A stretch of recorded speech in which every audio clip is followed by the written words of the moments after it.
Hello everyone! Welcome back to Joseph Vlogger at gusto ko lang i-shoutout lahat ng mga subscriber ng aking channel. Thank you very much! So ngayong araw nito gusto ko lang sabihin, ito ipaalala sa inyo na kapit lang para dun sa mga kapwa ko na hindi gumagamit ng trending and viral app na ito na tinatawag nilang Photolab. Ay nako, alam niyo ba kung gaano na karami ang gumagamit nito? Nasa 100 million downloads na ito at sinimulan ito ng mga artista. Isa sa mga nakikita ko sa Instagram ito si Ayon Perez, yung boyfriend ni Vice Ganda.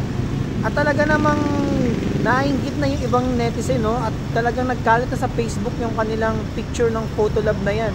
Eh sino ba naman ang hindi mahuhook, 'di ba? Dahil yung mukha mo talagang super enhanced. Yung talagang sobrang mampiplease mo yung sarili mo na ay ang ganda-ganda, ay ang gwapo-gwapo mo. Grabe. So ikaw, natry mo na ba ang Photolab na yan? Dahil ako hindi pa. Dahil ayoko maki-join, ayoko makisama.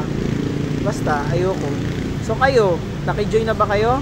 I-comment nyo ang inyong experience sa video na sa picture na yon, sa Photolab na yon.